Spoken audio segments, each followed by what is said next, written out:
జై తెలంగాణ, కేసీఆర్ గారి నాయకత్వం. జై తెలంగాణ.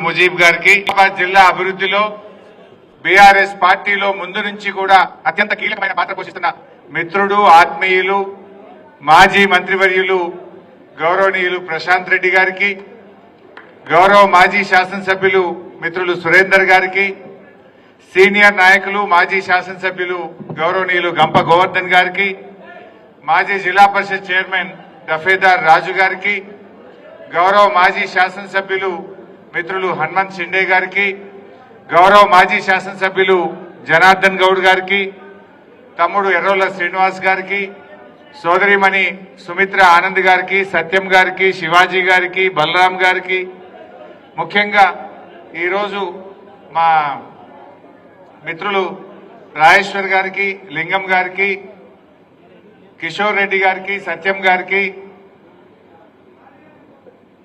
ముఖ్యంగా ఈనాడు ఒక ఉద్యమకారుడు, తొలినాళ్లలో తెలంగాణ ఉద్యమంలో చాలా క్రియాశీలకంగా పనిచేసి మధ్యలో బీజేపీ పార్టీలోకి పోయి నిజాలు గ్రహించి ఎప్పటికైనా తెలంగాణకు బీఆర్ఎస్ పార్టీయే శ్రీరామ రక్ష అని ఇవాళ బీజేపీకి రాజీనామా చేసి తిరిగి బీఆర్ఎస్ లోకి వచ్చినటువంటి పెద్దలు తానాజీ గారికి, వారితో పాటు వచ్చినటువంటి అనేక మంది మాజీ సర్పంచులు, ఎంపీటీసీలు, దాదాపు 150 మంది బీజేపీకి రాజీనామా చేసి ఈరోజు బీఆర్ఎస్ పార్టీలో వస్తున్నటువంటి వారందరికీ, ముఖ్యంగా బీఆర్ఎస్ కుటుంబ సభ్యులకు, మీడియా మిత్రులకు అందరికీ పేరు పేరున నమస్కారం తెలియజేస్తా ఉన్నా. మిత్రులారా, హైదరాబాద్ లో నాకు 4 గంటలకు ఇంకో మీటింగ్ ఉంది, కొద్దిగా టైం తక్కువ ఉన్నది.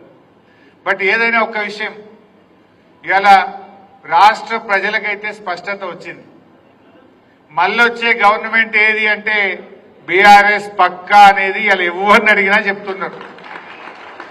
2 ఏళ్ళు అయితే గడిచిపోయింది, ఇక ఉన్నది 2 ఏళ్ళు. కొద్దిగా ఓపికగా మనందరం కలిసి పనిచేస్తే 100కు 100% ఎప్పుడు అసెంబ్లీ ఎన్నికలు పెట్టినా మళ్ళా వచ్చే ఎగిరే జెండా బీఆర్ఎస్ గులాబీ జెండా, అందులో ఏ డౌట్ అవసరం లేదు. బీజేపీ పని కూడా తేలిపోయింది. సరే, ఇప్పుడు తానాజీ గారు అన్నట్టు, మా ప్రశాంత్ అన్న అన్నట్టు దేశం కోసం ధర్మం కోసం అని డైలాగులు కొట్టింది. ఇలా మోడీ గారు ఏమంటారు, సబ్కా సాత్ సబ్కా వికాస్ అనే డైలాగ్ కొడుతుంటది బీజేపీ పార్టీ. కానీ వాస్తవంగా జరిగేది ఏంటంటే అది సబ్కా సాత్ సబ్కా వికాస్ కాదు, ఓ పూరా బక్వాస్ है, वो पूरा बकवास बात है. वो सिर्फ नॉर्थ इंडिया का साथ देता है, सिर्फ मारवाड़ी का साथ देता है, सिर्फ बीजेपी की कार्यकर्ता का साथ देता है, लेकिन पूरे लोगों का साथ नहीं देता ये बीजेपी पार्टी. ఎందుకు మాట, वो गरीबों का साथ नहीं देता, किसानों का साथ नहीं देता, युवा का साथ नहीं देता, दलितों का साथ नहीं देता, सिर्फ नॉर्थ इंडिया का साथ बीजेपी के लोगों के साथ ही साथ देते हैं, उनके लिए काम करता है बीजेपी. ఎందుకు ఈ మాట అంటున్నా, బీజేపీ చెప్పేదేంది అందరి కోసం, దేశం కోసం అంటారు. మరి దేశం అంటే దేశంలో తెలంగాణ లేదా? తెలంగాణ దేశంలో భాగం కాదా?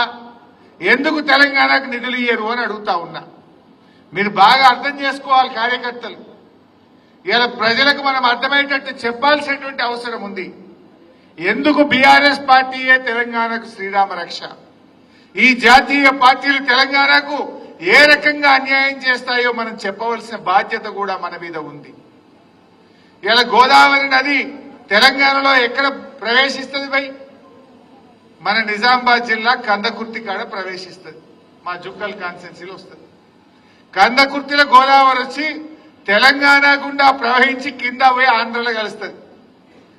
కానీ ఇదే బీజేపీ ఇప్పుడు 2027లో గోదావరి పుష్కరాలు జరగాలంటే ఆంధ్రాకు 100 కోట్ల రూపాయలు ఇచ్చిండ్రు. 8 ఎంపీలు గెలిపిస్తే తెలంగాణకు గుండు సున్నా పెట్టింది.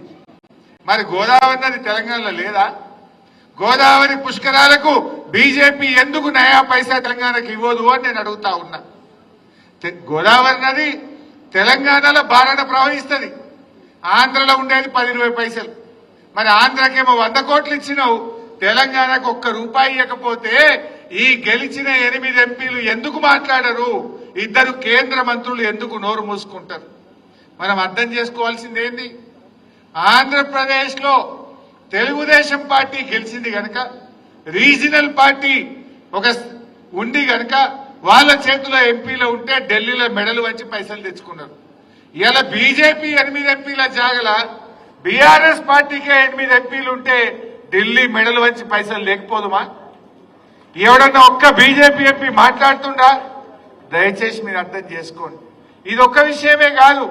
157 ప్రభుత్వ మెడికల్ కాలేజీలు కేంద్ర ప్రభుత్వం ఈ దేశంలో ఇచ్చిండ్రు. తెలంగాణకు ఒక్కటన్నా ఇచ్చిండ్రా? ఒక్క మెడికల్ కాలేజీ కూడా కేంద్ర ప్రభుత్వం తెలంగాణకు శాంక్షన్ చేయలే. మెడికల్ కాలేజీలు ఇవ్వరు, నవోదయ విద్యాలయాలు ఇయ్యరు, గోదావరి నది పుష్కరాలకు రూపాయి ఇయ్యరు. మరి ఏం చేసింది బీజేపీ? ఇంకోటి చెప్పాలి మీకు. మన ఎల్లారెడ్డి, మన నిజామాబాద్ అన్నపూర్ణ జిల్లా అంటారు దీన్ని. వరి ధాన్యం అద్భుతంగా పండించే జిల్లా. ఇవాళ కేసీఆర్ నాయకత్వంలో 10 ఏళ్లల్లా దేశానికే ధాన్యాగారంగా కేసీఆర్ మార్చిండు. ఇవాళ ఈ దేశంలో అత్యధిక వరి పండించే రాష్ట్రం ఏది? తెలంగాణ. ఇవాళ ఒకప్పుడేమో మనం బియ్యం తెచ్చుకుందాం పక్క రాష్ట్రాలకి. ఇప్పుడు సగం దేశానికి అన్నం తినిపిస్తుంది తెలంగాణ. సగం దేశానికి అన్నం పెడుతుంది తెలంగాణ. వాటికినే అయిందా? ఏమన్నా మంత్రం వేస్తే అయిందా? 24 గంటల కరెంట్ ఇచ్చిండు కేసీఆర్. రైతు బంధు పథకం తెచ్చిండు కేసీఆర్. మిషన్ కాకతీయలో చెరువులు బాగా చేసిండు కేసీఆర్. ఇవాళ ప్రాజెక్టులు కట్టిండు కేసీఆర్. పెండింగ్ ప్రాజెక్టులు పూర్తి చేసిండు కేసీఆర్. పండిన పంటను ప్రతి గింజ కొన్నది కేసీఆర్ ప్రభుత్వం. ఇట్లా ఎన్నో మంచి కార్యక్రమాలు చేసినాం కనుక ఇవాళ దేశానికి ధాన్యాగారంగా తెలంగాణ మారింది. అయితే ఈ ముచ్చట ఎందుకు చెప్తున్నా అంటే 2014లో ఢిల్లీలో బీజేపీలో అధికారంలోకి వచ్చింది. మీ అందరికీ తెలుసు. ఇక్కడ మనం వచ్చినాం, ఢిల్లీలో బీజేపీ వచ్చింది. 2014లో బీజేపీ అధికారంలోకి వచ్చినప్పుడు గోధుమల మద్దతు ధర 1400, వడ్లకు మద్దతు ధర కూడా 1400. గోధుమలు 1400, వడ్లకు కూడా మద్దతు ధర 1400. కానీ ఈ రోజు ఏం జరిగింది మీకు తెలుసా? మొన్న గోధుమల మద్దతు ధర 169 రూపాయలు పెంచింది. గోధుమలకు మాత్రం బాగా పెంచిండ్రు, వరికి మాత్రం పెంచలే. ఈ రోజు గోధుమల మద్దతు ధర 2585 రూపాయలు. వడ్లకు మద్దతు ధర ఎంత? 2369. అంటే వడ్ల కంటే గోధుమలకు 216 రూపాయలు ధర ఎక్కువ పెట్టిండు మోడీ గారు. మరి బీజేపీ గవర్నమెంట్ వచ్చినాడు 2014లో వడ్లకు 1400, గోధుమలకు 1400, రెండిటికి సేమ్ ఉండే మద్దతు ధర. కానీ ఈ రోజు చూస్తే గోధుమల మద్దతు ధర 216 రూపాయలు పెంచింది. అంటే దక్షిణ భారతదేశంలో పండేటి ఏమో వడ్లు, ఉత్తర భారతదేశంలో పండేటి ఏమో గోధుమలు.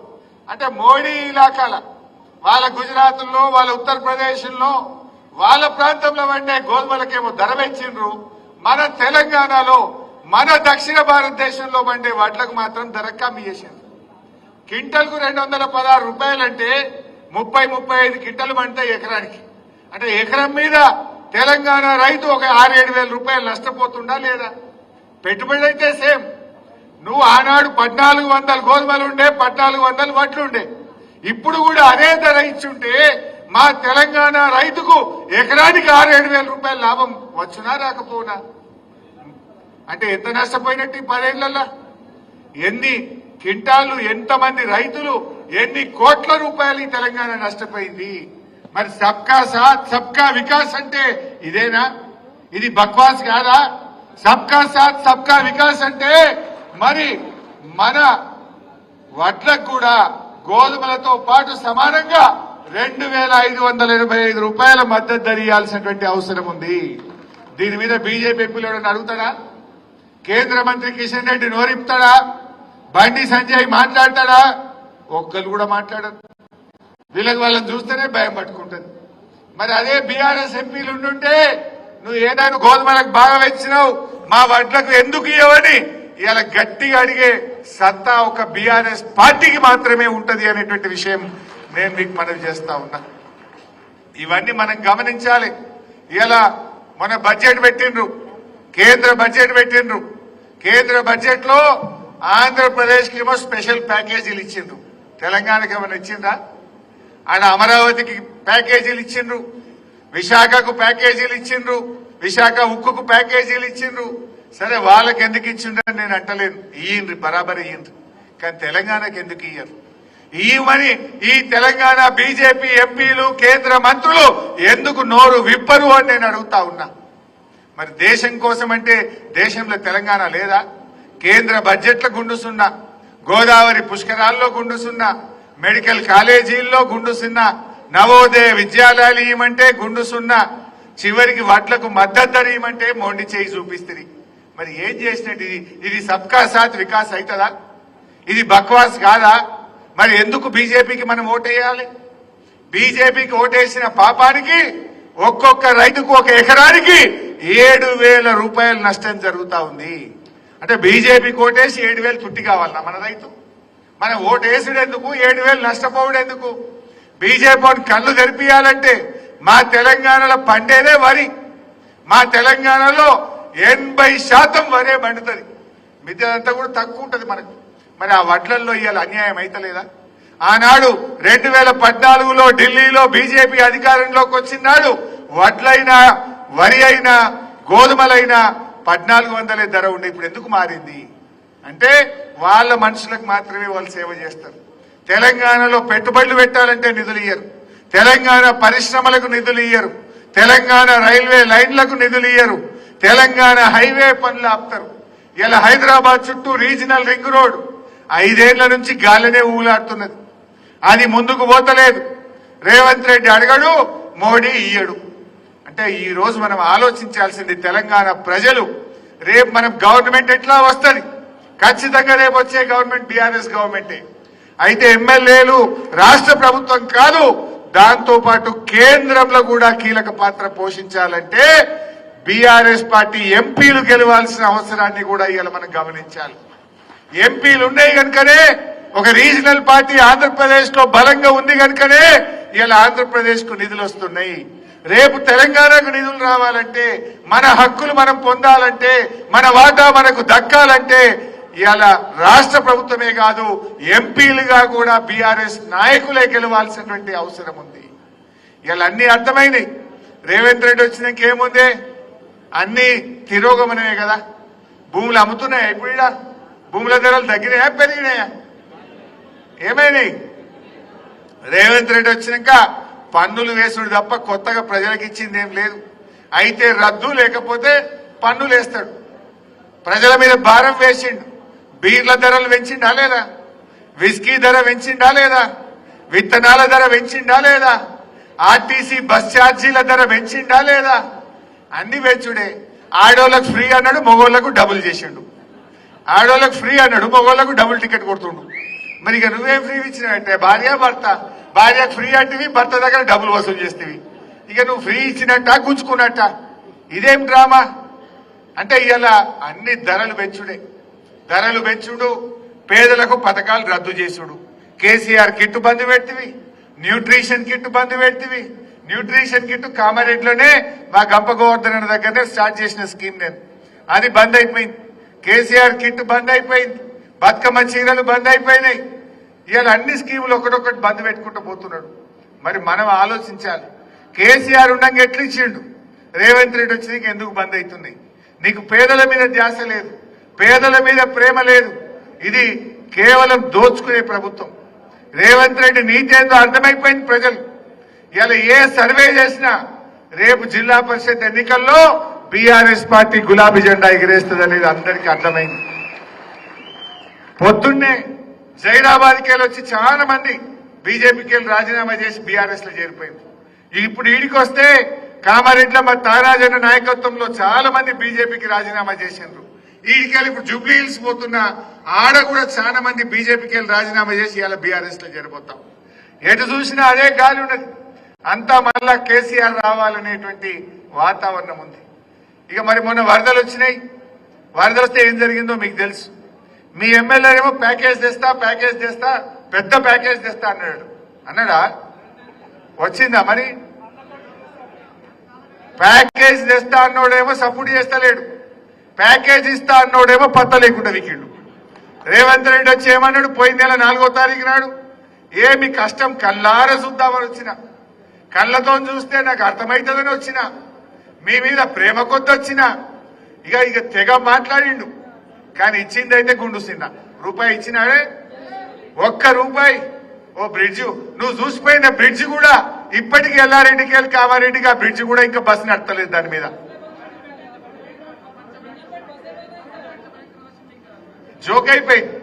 అంటే ఇవాళ రేవంత్ రెడ్డి కేవలం మా మెదక్ కూడా వచ్చిండు, మెదక్లో కూడా ఇట్లే చెప్పిపోయిండు. ఆడ రివ్యూ చేసి ఆడో రూపాయి ఇచ్చింది లేదు, కామారెడ్డికి రూపాయి ఇచ్చింది లేదు. అన్ని మాటలే. ఇవాళ ప్రజలకు అర్థమైంది. అదే కేసీఆర్ ఉంటే ఇట్లుండునా? పంట నష్టపోయిన రైతులకు ఎకరానికి 10,000 ఇస్తామని చెప్పిండ్రు. 1 రూపాయి ఇచ్చినాడే? ఎవరికన్నా వచ్చిందా? 40-50 వేల ఎకరాలు ఈ కామారెడ్డిలో ఇవాళ పంటలు దెబ్బతిన్నాయి. రైతులకు 1 రూపాయి ఇచ్చిన పరిస్థితి లేదు. సో నేను అందరినీ కార్యకర్తల్ని కోరేది ఒక్కటే, మన బాకీ కార్డులు కూడా వస్తాయి మీకు. జర ఇంటింటికి బాకీ కార్డు తీసుకుపోండి, ప్రజలను చైతన్యపరచండి. ఇవాళ ప్రతి అక్కకు చెల్లెకు మహాలక్ష్మి పథకం కింద నెలకు 2,500 ఇస్తా అన్నాడా? ఇప్పుడు 22 నెలలు నిండింది. 22 నెలలు ఇంటూ 2,500 అంటే ఒక్కొక్క మహిళకు 55,000 రూపాయలు కాంగ్రెస్ పార్టీ బాకీ పడ్డది.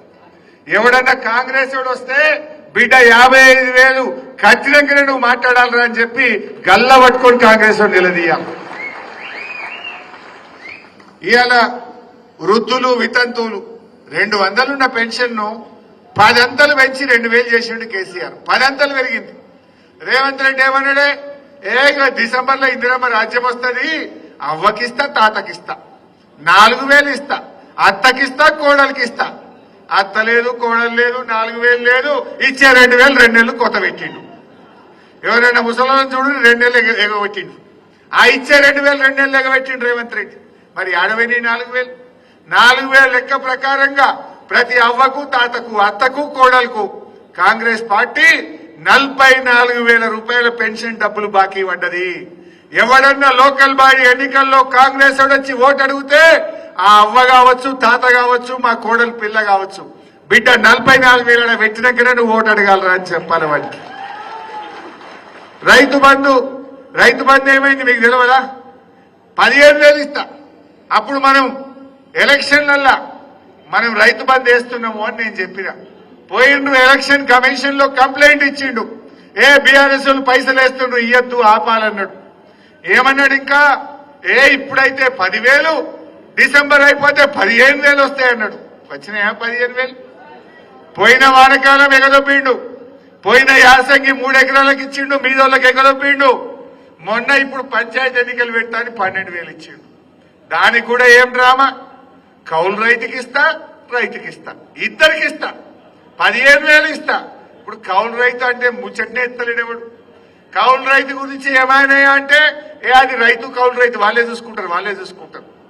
ఎలక్షన్ల ముంగటనేమో రజనీకాంత్, ఎలక్షన్ అయిపోతే గజనీకాంత్. ఏం డ్రామా ఇది? అప్పుడేమో ఈయనకిత్తా ఆయనకిత్తాను, ఈయనకి ఎగబెట్టాను, ఈయనకిత్తాను, ఆయనకి ఎగబెట్టాను. ఇప్పుడేమంటుండు? వాళ్ళే చూసుకోవాలి. కౌలు రైతులకు ఎగబెట్టిండు, రైతు బంధు ఎగబెట్టిండు. ఇవాళ ఇవన్నీ కూడా మీ అందరికీ తెలిసిన విషయాలు. 2 లక్షల ఉద్యోగాలు అన్నాడు. ఒక్క సంవత్సరమే 2 లక్షలు ఇస్తా అన్నాడు. 2 ఏళ్ళే 80 ఉద్యోగాలు. సబ్బులు లేదు. కేసీఆర్ గారు నోటిఫికేషన్ ఇచ్చి, కేసీఆర్ పరీక్ష పెట్టి, కేసీఆర్ ఫలితాలు ఇస్తే వాళ్ళకి కాయిదాలు వచ్చి నేను ఇచ్చిన అంటాడు. ఇక నేను మొన్న పేరు పెట్టినా, రేవంత్ రెడ్డి అంటే సీఎం కాదీనా, కటింగ్ మాస్టర్. సీఎం అంటే కటింగ్ మాస్టర్. జేబులో కత్తెర పెట్టుకొని తిరుగుతాడు రేవంత్ రెడ్డి. యాడన్నా ఓ కేసీఆర్ కట్టిన బ్రిడ్జ్ రిబ్బన్ కత్తిరిస్తాడు, కేసీఆర్ కట్టిన దవాఖానకు పోయి రిబ్బన్ కత్తిరిస్తాడు, కేసీఆర్ చేసిన పనులకు అయితే రిబ్బన్ అన్న కత్తిరిస్తాడు, కేసీఆర్ పెట్టిన పథకాలన్నా కటింగ్ పెడతాడు. కేసీఆర్ కిట్ బంధు, న్యూట్రిషన్ కిట్ బంధు, బతుకమ్మ చీరలు బంధు, ఈ పథకాలన్నా కటింగ్ పెడతాడు. ఆయన చీఫ్ మినిస్టర్ కాదు, కటింగ్ మాస్టర్. ఈ రిబ్బన్ కత్తిరిస్తాడు, లేకపోతే పథకాలు కత్తిరిస్తాడు. ఇంతకు మించి ఏమైనా ఉన్నదా ఈ కటింగ్ మాస్టర్ది? అందువల్ల ప్రజలకు అన్ని అర్థమైంది. పాలేందో నీళ్ళేందో తేలిపోయింది. తప్పకుండా భవిష్యత్తు మనదే. నాకైతే సంపూర్ణమైన విశ్వాసం ఉంది. రేపు తెలంగాణలో ఎప్పుడు ఎన్నికలు వచ్చినా 100 సీట్లు బీఆర్ఎస్ పార్టీ గెలిచి తీరుతుంది. ఎవడెవడు అధికారులు, పోలీసు వాళ్ళు మా కార్యకర్తలు తిప్పలు పెడుతుర్రో బిడ్డ, మీ సంగతి చెప్తాం, మిమ్మల్ని ఇడిచిపెట్టేది లేదు, జాగ్రత్త అని హెచ్చరిస్తా ఉన్నా. అయిపోయింది గవర్నమెంట్, వచ్చేది బీఆర్ఎస్ఏ. పోలీస్ అధికారులు ఇంకా ఎవరైనా అధికారులు జాగ్రత్తగా ఉండండి అని కూడా ఈ సందర్భంగా నేను హెచ్చరిస్తా ఉన్నా. పోయిన 10 ఏళ్లు ఊకున్నాం. పోయిన 10 ఏళ్లు కేసీఆర్ గారు ఎంతసేపు కొత్తగా కష్టపడి తెలంగాణ తెచ్చుకున్నాం. త్యాగాల తెలంగాణ, ఇది అభివృద్ధి జరగాలని నిరంతరం నిమిషం తెలంగాణ అభివృద్ధిలో పనిచేసినాం. కానీ ఈ తప్ప అభివృద్ధి చేస్తాం, ఎక్స్ట్రాలు చేసిన అధికారులకు వడ్డీతో సహా చెల్లిస్తాం, జాగ్రత్త. అది నాయకుడైనా, కొంతమంది కాంగ్రెస్ ఎమ్మెల్యేలు కన్నులు ఎత్తికెక్కి మాట్లాడుతున్నారు. ఎవడన్నా బీఆర్ఎస్ వాడు పోస్ట్ పెట్టే చాలు వాడిని అరెస్ట్ చేస్తున్నారు. బీఆర్ఎస్ వాళ్ళు ఉన్నదని నిలదీస్తే కేసులు పెడతా ఉన్నారు. బిడ్డ, నువ్వేమైనా పర్మనెంటా? నువ్వు కేసులు ఎక్కువ తక్కువ పెడితే రేపొద్దున నువ్వు కూడా ఇరుక్కుంటావు, జాగ్రత్త అని చెప్పి కూడా ఆ ఎమ్మెల్యేలను, ఆ కాంగ్రెస్ నాయకులను కూడా నేను ఈ సందర్భంగా హెచ్చరిస్తా ఉన్నా. అందువల్ల కార్యకర్తలారా, మన లీగల్ టీం మీకు వెన్నంటి ఉంటది. ప్రశాంత్ అన్న ఈ జిల్లాలో మీకు వెన్నంటి, మీకు అండగా ప్రశాంత్ అన్న ఉంటాడు. బీఆర్ఎస్ పార్టీ ఉంటది. ధైర్యంగా ముందుకు పోండి, భవిష్యత్తు మనదే. ఎగిరే జెండా గులాబీ జెండా, ఎవరు అనుమానం పెట్టుకోవాల్సిన అవసరం లేదు. మంచిగా ముందుకు పోదాం, అందరం కలిసికట్టుగా మన గవర్నమెంట్ తెచ్చుకుందాం, ప్రజలకు మేలు చేద్దాం. ప్రజలకు అన్ని విషయాలు కూడా అర్థమైనాయి. ఇంకా చాలా విషయాలు మాట్లాడాల్సి ఉండే కానీ నాకు ఇంకొక మీటింగ్ ఉంది. మళ్ళా ఎన్నికల టైంలో వచ్చినప్పుడు ఇంకా వివరంగా మాట్లాడుకుందాం. మరి ముఖ్యంగా అమెరికా నుంచి వచ్చి తమ్ముడు కిషోర్ రెడ్డి, ఇలా అమెరికా నుంచి వచ్చి బీఆర్ఎస్ పార్టీలో చేరిన కిషోర్ రెడ్డి గారికి, ముఖ్యంగా నా మిత్రుడు తానాజీ గారికి హృదయపూర్వకంగా స్వాగతం, సుస్వాగతం. జై తెలంగాణ.